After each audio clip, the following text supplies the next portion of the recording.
자, 이어서 2부 들어가 보겠습니다. 심층 인터뷰 시간이고요. 이번 심층 인터뷰 시간에는 지지난주였었나요? 지지난주에 이충현 연구위원 나오셔서 의료기기 되게 이야기 재밌게 들었었죠. 오늘은 글로벌 빅파마 제약바이오 이야기를 한번 들어보도록 하겠습니다. 이지연 연구위원 나오셨습니다. 어서 오세요. 안녕하세요. 네, 안녕하세요.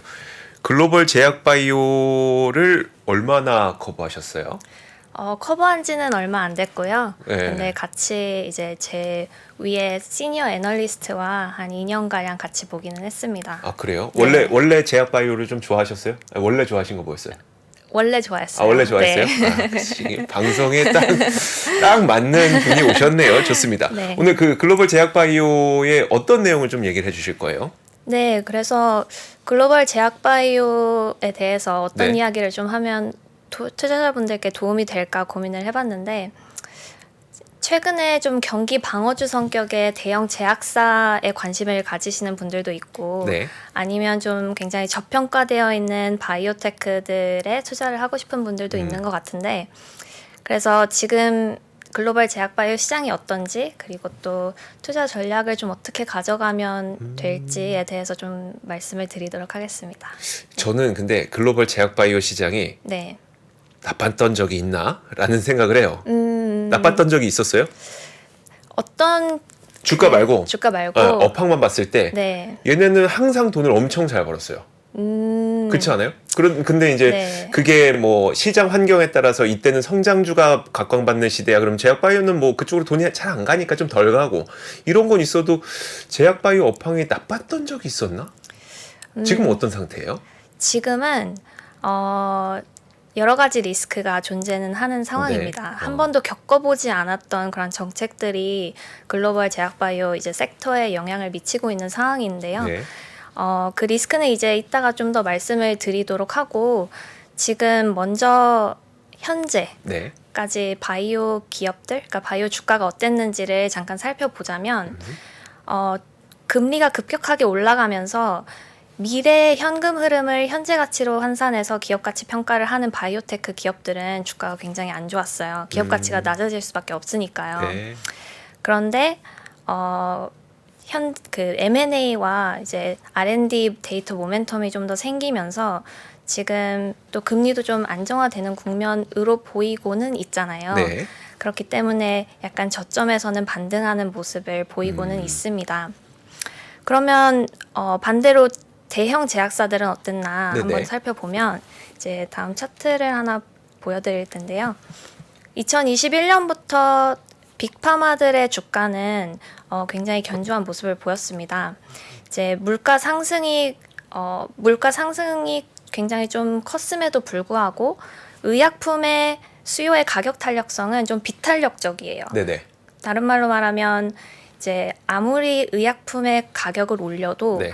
환자들은 그 약을 쓸 수밖에 없는 그러한 그쵸. 위치잖아요. 좀 네. 안타깝지만. 그래서 제약사들의 실적은 계속 좋았고요. 네. 제가 말씀드린 게 네네. 저거예요. 네네, 맞습니다. 네, 그런데 이제 연초 들어서 대형 제약사들의 주가를 보면 네. S&P 500이 한 뭐 8% 정도 올랐을 때 XBI도 7% 정도 올랐고요. 그런데 대형 제약사는 오히려 마이너스 1%가 빠졌어요. 네. 물론 그 안에 기업들의 이제 양극화는 일어났지만 그 이유가 뭘까 좀 고민을 해보면 세 가지의 불확실성이 좀 존재하고 있어요. 이 제약바이오 섹터 내에. 네. 이제 주식은 불확실성을 좋아하지 않잖아요. 네. 그렇기 때문에 이제 그 리스크를 꼭 점검을 하고 투자하시는 게 좋을 것 같아요. 네, 그래서 첫 번째 리스크부터 말씀을 드리자면, 이제 약가이나 정책을 미국이 본격적으로 이제 펼치기 시작했습니다. 저희가 중국에서도 봤듯이 약가이나라고 하면은 굉장히 좀 무섭잖아요. 네네. 제약주들이 굉장히 많이 주가도 안 좋아지고 실적도 나빠지고. 그런데 미국은 뭐 그 정도는 아니지만 미국 정부가 최초로 제약사들과 약가 협상을 할 수 있게 됩니다. 지금까지는 그렇게 안 했어요? 지금까지는 이제 제약사들이 정하는 약가에 이제 네. 맞춰갔죠. 네. 그런데 이제 미국 정부에서도 약가 인상률이 너무 크고 네. 부담이 되니까 이제는 우리가 협상을 해서 약가의 약가를 좀 더 내리자라는 네. 스탠스를 가졌고요. 좀 세부적으로 살펴보면 기존의 제약사가 케미컬 의약품을 시장에 출시하면 네. 특허 보호가 약 한 14년 정도 됐어요. 네네. 그런데 이 정책을 살펴보면 FDA가 승인된 이후 한 9년이 지난 케미컬 의약품이 이 협상 대상에 들어갈 수도 있어요. 특허 만료 안 됐는데도요? 네, 9년이 지났으면 네네. 승인된 지. 어. 그러면은 5년이 주는 거잖아요. 네네. 근데 이 5년이 줄었을 때 의약품의 현재 가치가 뭐 보수적으로 봤을 때는 20% 정도 내려가고요. 좀 공격적으로 봤을 때는 60%까지도 인하가 그러니까 절감이 될 수도 있습니다. 네. 그만큼 바이오테크 기업들의 기업 가치도 좀 위험할 수도 있는 상황이고요. 그리고 또 다른 뭐 정책은 뭐 인플레이션 리베이트라고 해가지고 물가 상승률보다 의약품의 가격을 더 빨리 올릴 수 없다라는 정책도 있습니다. 근데 이게 미국만의 문제는 아니고요. 유럽도 20여 년 만에 유럽 연합의 그 약가 법률을 개정하게 됩니다. 그래서 기존에는 시장에 독점적 특허를 10년 정도를 부여해줬다면 네. 그거를 8년으로 단축시킨다는 그런 이야기를 하고 있습니다. 그래서 이러한 약가이나 정책 리스크가 지금 섹터에 존재를 하고 있다. 근데 저는 네. 약가이나는 그 모든 정치인들의 그 뭡니까 공약 가운데 하나로 저는 기억을 했었거든요. 근데 네. 실제로 손을 댈 수 있는 건 이번이 처음인 거예요? 그렇죠. 네, 네. 바이든 정부에서 처음으로 이제 본격적으로 손을 댄 거죠. 전혀 몰랐어요. 네. 저는 맨날 약가이나 외쳐갖고 네. 항상 해왔는 줄 알았는데 못했었고 이번에 네. 처음으로 하게 되는 거네요. 그렇죠. 아. 네. 그래서 이게 그 미국 빅파마들에게 후보 물질을 라이센싱 아웃 해야 되는 국내 기업들에게도 굉장히 중요한 정책입니다. 그러니까 네. 주요 주목해서 봐야 되는 정책이고요. 두 번째로 큰 리스크는 블록버스터 의약품들의 특허 만료가 다가오고 있다는 점입니다. 그러니까 블록버스터 의약품이 통상 저희가 말하는 10억 달러 이상의 매출액을 발생시키는 의약품을 블록버스터 의약품이라고 하는데요. 한 품목당. 한 품목당 네. 연간 매출액. 네. 그런데 작년 기준으로 매출액 상위 15개의 의약품 중에서 12개가 2030년 이내에 특허 만료를 앞두고 있습니다. 그래서 이 장표를 보시면 에브비라는 기업의 휴미라, 네. 뭐 잘 아시는 머크의 키트루다, BMS, 엘리퀴스 이러한 블록버스터 의약품들이 2030년 이내에 특허 만료를 앞두고 있고요. 그러면 제가 빅파마 입장이라면 이러한 특허 만료를 앞두고 있는 품목을 가지고 있었을 때 네. 매출의 공백을 메꾸기 위해서는 네. 새로운 파이프라인을 찾을 수밖에 없잖아요. 네. 그래서 R&D 투자를 더해서 인하우스로 개발을 하던가 네. 아니면 사오던가 네. 아니면 어떤 기업을 인수하거나 이러한 전략을 펼칠 수밖에 없고요. 그래서 최근에 제약사와 바이오텍 간의 M&A 뉴스가 많이 들리실 것 같습니다. 네. 그리고 뭐 다른 전략이라고 보면 제약사들의 소위 말하는 에버그리닝 전략이라고 하는데 네. 특허 연장을 하기 위해서 제형을 변경한다든지 그렇죠. 네. 아니면 뭐 병용요법을 개발한다든지 네. 뭐 이러한 그런 전략을 펼칠 수도 있습니다. 네, 그리고 세 번째 리스크는 좀 업계에서 그렇게까지 예상을 하지는 않았던 리스크인 것 같아요. 네. 근데 그 미국의 연방거래위원회 FTC에서 대형 제약사와 바이오텍 간의 M&A에 제동을 걸었습니다. 5월 16일 날 굉장히 대규모 M&A였던 278억 달러 규모의 호라이즌과 암젠의 M&A가 있었는데요. 네, 저도 이거 뉴스 무슨 일인가 했었는데. 네네. 네. 이 두 개 기업의 M&A에 이제 반대 소송을 제기했습니다.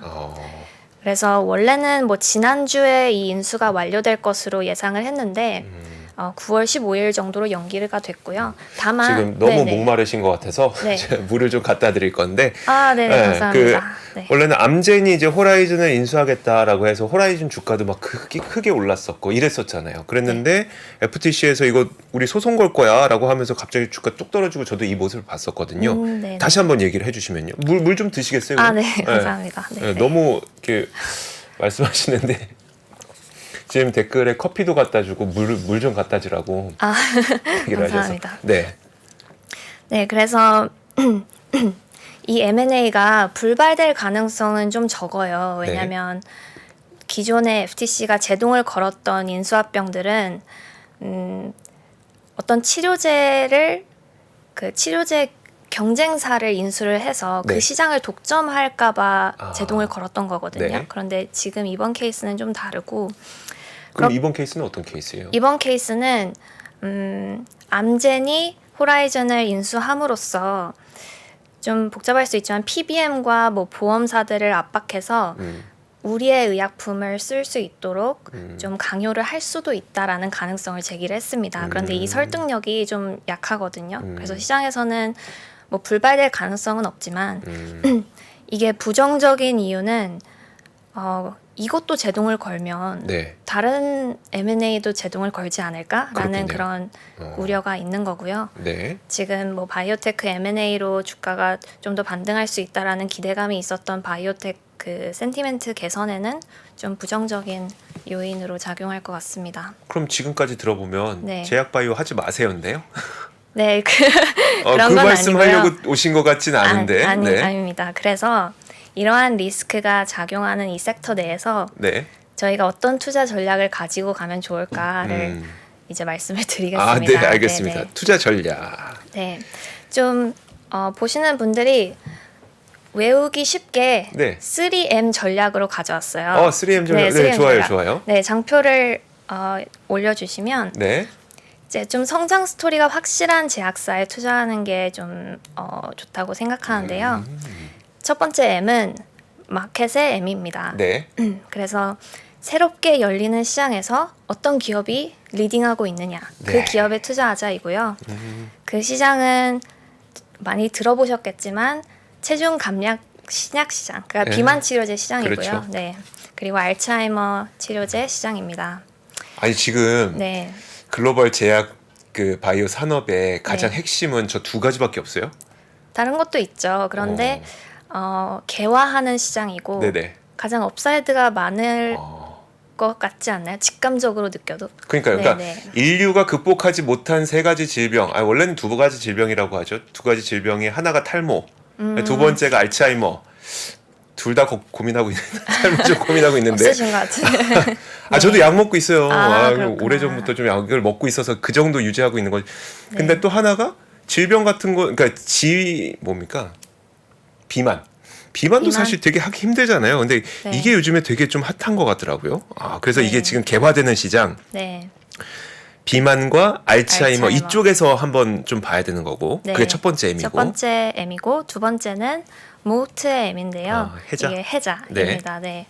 그래서 의약품 특허 해자를 보유한 기업. 반대로 말하면 그러니까 블록버스터 의약품 출시를 앞둔 기업이거나 네. 그러면 특허 기간이 굉장히 많이 남았을 거 아니에요. 아니면 반대로 특허 만료를 앞둔 블록버스터 의약품이 좀 노출도가 적거나. 네네.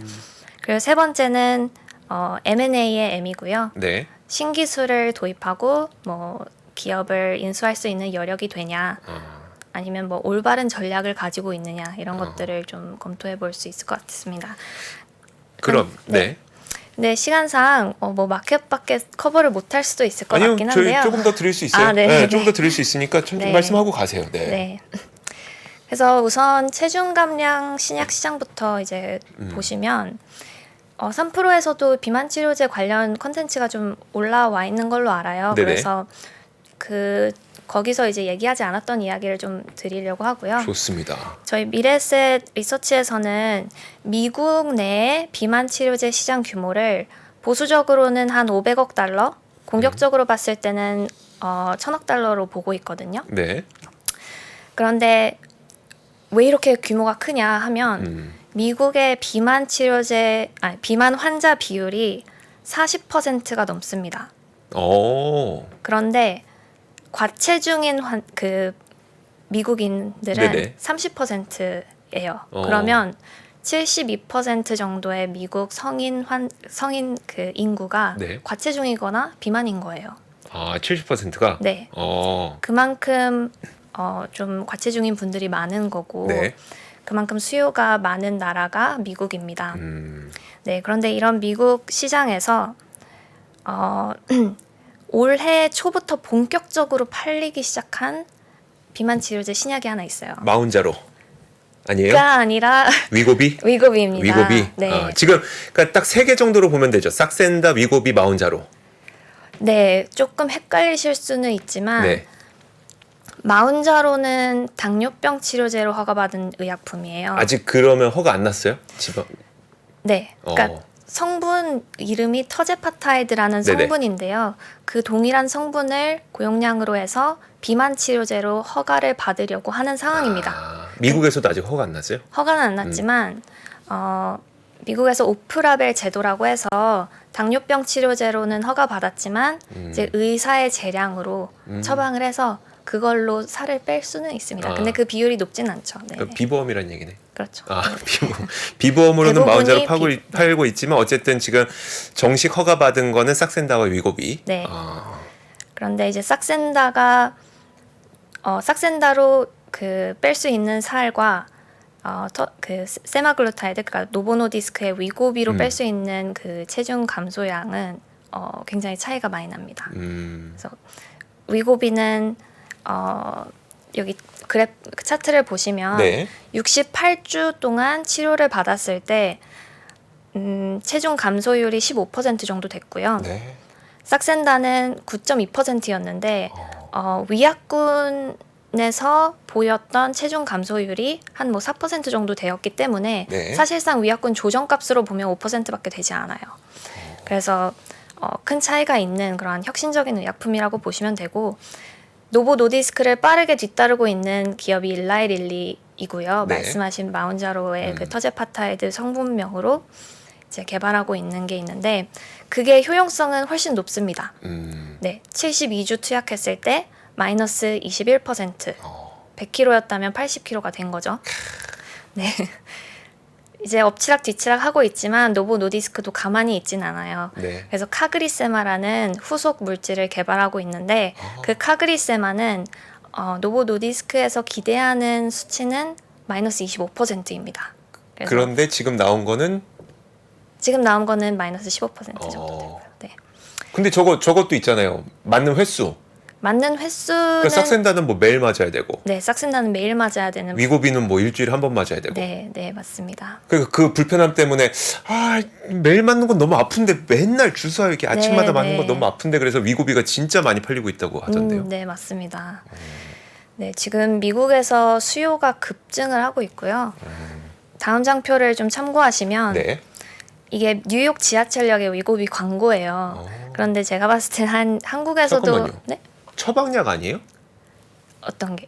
네, 처방약입니다. 처방약도 광고해요, 미국은? 네, 광고할 수 우리나라는 의사 처방약은 광고 안 하게 되어 있는데. 아무튼 지금 광고를 하고 있고요. 그렇구나. 네. 한국에서는 어떨지 모르겠지만 네. 뭐 한국에서도 굉장히 수요가 많을 것으로 보고 있습니다. 저는 과체중도 아닌데 네. 과체중은 아니지만 여자들한테는 다이어트가 굉장히 큰 화두잖아요. 네네. 아무튼 그래서 수요가 급증을 하고 있고 오른쪽 그래프를 보시면 위고비도 현재 그러니까 4월 기준으로 처방 건수가 월 한 55만 건 정도로 급증을 하고 있습니다. 어디예요, 기준이? 어느 나라예요? 미국입니다. 미국에서? 네, 네. 미국에서요. 지금 출시된 나라가 덴마크, 노르웨이, 미국밖에 없어요. 네. 덴마크, 노르웨이, 미국. 네. 그래서 뭐 비만 치료제 같은 경우에는 이 정도로 좀 말씀을 드리고 그 다음 시장에 대해서 말씀을 드리겠습니다. 네. 그 알츠하이머 신약 치료제 시장인데요. 올해 굉장히 중요한 모멘텀이 있는 그러한 시장이에요. 네. 그래서 7월 6일 알츠하이머 신약이 FDA에 정식 승인될 수도 있거든요. 근데 이게 에자이라는 일본 기업과 네. 바이오젠이 출시하게 될 레카네맙 물질의 알츠하이머 치료제인데요. 브랜드명은 레캠비라는 거예요. 지금 가속 승인은 받았지만 네.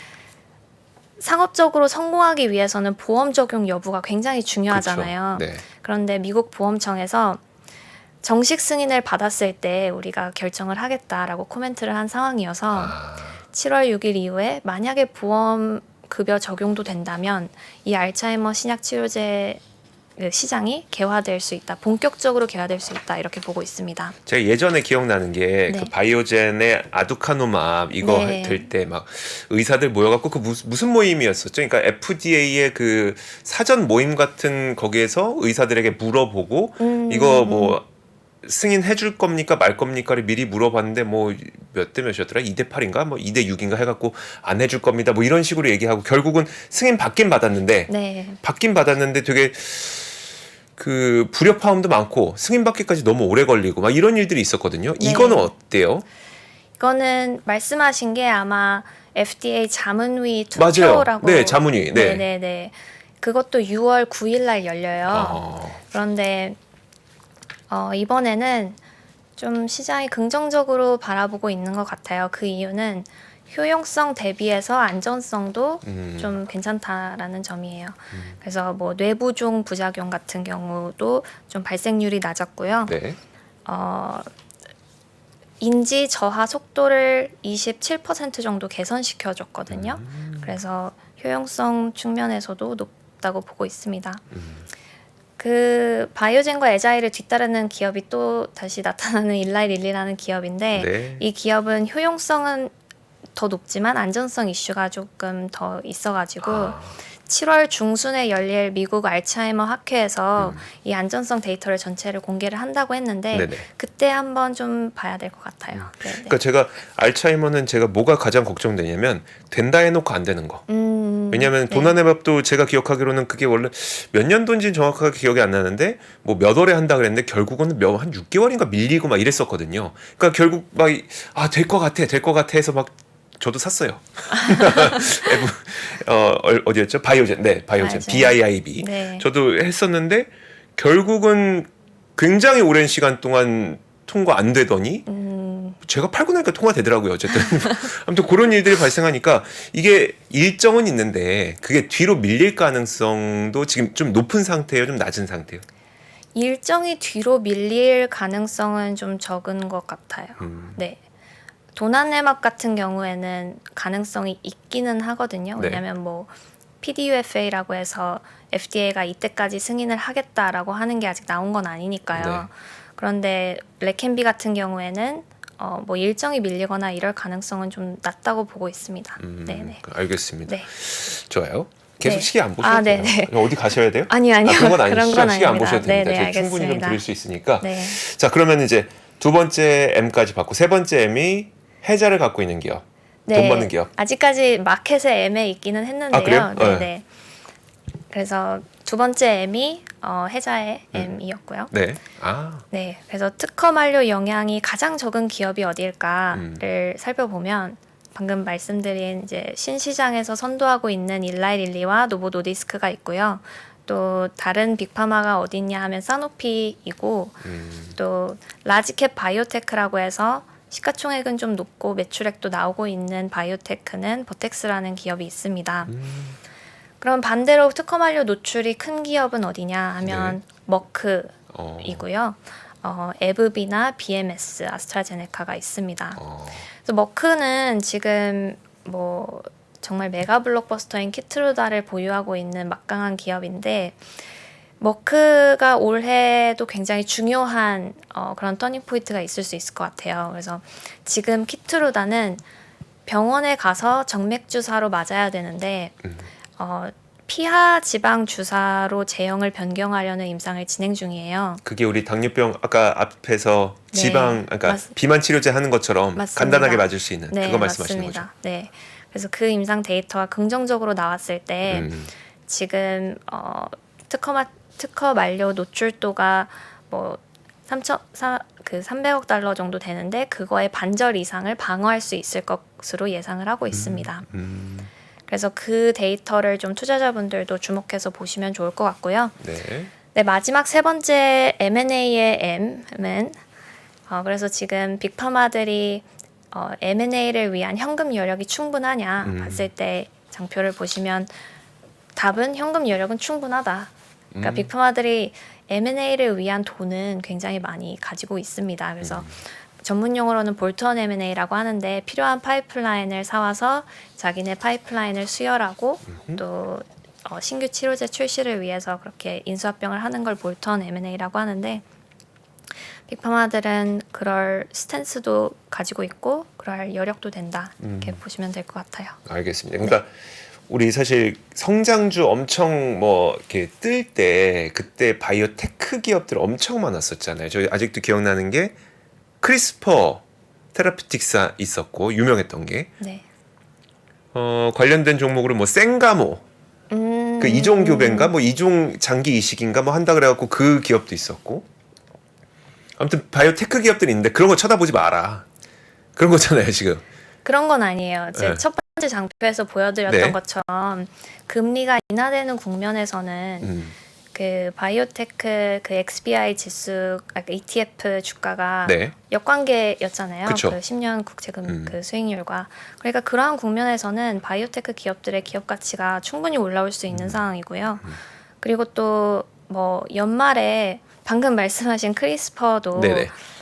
최초의 체외 크리스퍼 유전자 기반의 유전자 치료제가 허가될 수도 있거든요. 올 연말에요? 네, 올 연말에 어. 버텍스와 함께 개발한 건데 네네.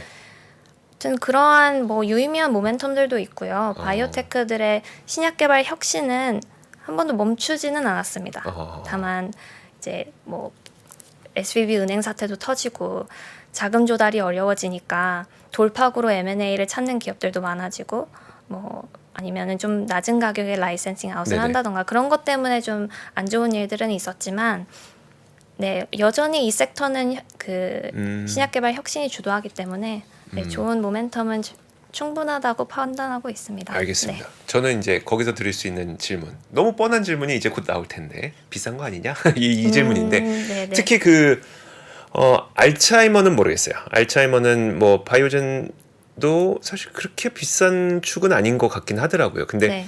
특히 비만 치료제. 비만 치료제는 이 기대감을 이미 한껏 안고 일라이 릴리가 너무 오른 것 아니냐는 부담감이 좀 있거든요. 밸류에이션은 좀 네네네. 어때요? 밸류에이션 측면에서는 굉장히 비싸기는 합니다. 네, 이 밸류에이션 장표도 제가 준비는 해왔는데요. 네. 이제 24년 포워드 P 기준으로 일라이 릴리가 한 37 정도 되는데요. 그 뒤를 뒤따르는 게 이제 노보 노디스크고요. 비만 치료제가 그냥 일단 이끌고 있네요. 네.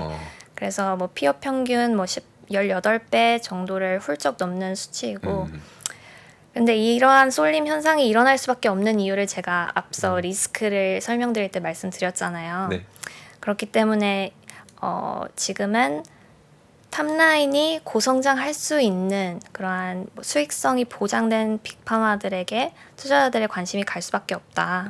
이렇게 보고 있고 밸류에이션이 비싼 거는 맞지만 추가적인 업사이드가 있을 수 있냐 했을 때 저는 있다고 보고 있거든요. 예를 들면 심혈관 질환 데이터가 올해 나왔을 때 만약에 뇌졸중 발생 비율을 현저히 낮춰준다 하면은 미국 정부에서도 보험 급여 적용을 해줄 수도 있는 거고 네. 그러면 유럽이나 아시아에서도 미국을 벤치마킹해서 충분히 해줄 수 있습니다. 그러면 네. 지금은 미국에서밖에 출시를 안 했는데 유럽에서도 하고 아시아에서도 성공적으로 했을 때 그 매출액은 정말 상상하기도 어려운 수준이거든요. 네. 네네.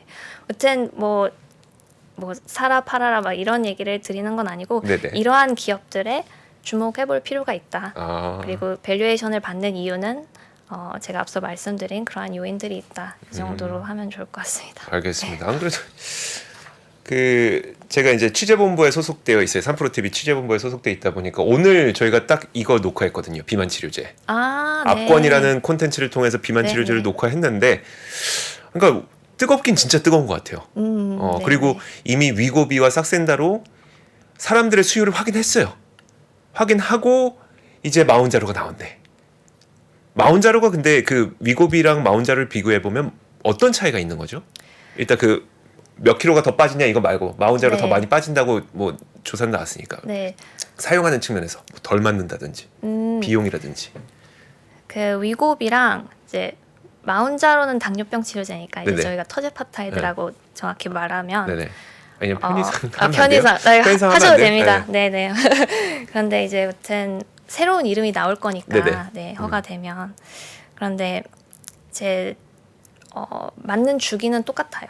일주일에 한 번? 일주일에 한 네. 번 똑같고 다만 작용 기전이 조금 달라요.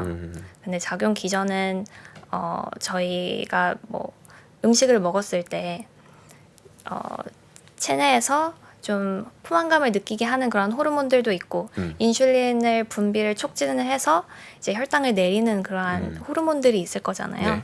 근데 그 호르몬 어떤 호르몬에 작용하느냐의 차이가 조금 있거든요. 그래서 그런 측면에서는 있고 뭐 환자가 느끼는 다른 점은 없을 거예요. 네네. 맞는 거는 네네. 가격은 가격은 위고비가 이제 한화로는 월 180만 원. 월 180만 원이요? 네네. 1년 맞으면 그 1년은 맞아야 되는 거라면서요, 이거? 이거는 평생 맞아야 됩니다. 아, 평생 맞아야 돼요? 네. 아, 당뇨병 치료제니까? 비만 치료제 이어도 네. 임상 그 추적 결과를 봤을 때 네. 끊었을 때 다시 살이 찝니다. 참을 수 없는 식욕이 폭발한다는 그러한 썰도 있고요. 네네. 아무튼 평생 맞아야 되는 만성 질환 치료제이기 때문에 네. 더 시장에서도 기대하는 것 같습니다. 그러면 그 마운자로 편의상 마운자로는 네네네. 가격이 대략 어떻게 될 것 같으세요? 대략 효과가 더 좋으니까 네. 가격도 더 비쌀 수도 있고요. 네. 아니면 후발주자니까 좀 그냥 비슷한 수준에 낼 수도 있고요. 아니면 앞서 말씀드린 특허 만료를 고려를 해서 물가 인상률보다 약가를 더 올릴 수 없다고 했잖아요. 네네. 그러니까 애초에 신약 출시할 때 약가를 비싸게 낼 수도 있어요. 아.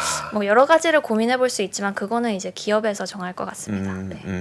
그리고 실제로 이 환자들이 맞게 되는 그 여부는 보험사가 결정을 하겠네요. 그러면 얼마나 그렇죠. 커버해 줄 거냐. 네, 그렇죠. 네. 보험사가 우리가 많이 내줄게 하면 많이 맞을 수 있는 거고, 그리고 많이 못 해줘요. 뭐 이러면 근데 어떻게 될지는 좀 더 지켜봐야 될 것 같습니다. 만약에 네. 뭐 그 저희 우리나라 보험 그러니까 국민건강보험에서 이것도 지방을 지방이 아니죠. 뭡니까? 비만. 죄송합니다, 여러분. 죄송합니다. 비만을 질환으로 구분을 했고 질병 코드가 지금 부여되어 있는 상태이기 때문에 질병으로 치료를 하게 되면 보험 금이 나올 수가 있는 거고 한번 어떻게 될지는 한번 지켜보도록 하겠습니다. 네, 알겠습니다. 재밌네요. 재밌습니다. 지금 뭐 마약이라고 하시는데 아니에요. 마약 아니에요. 그 당뇨병 치료제가 마약입니까, 여러분?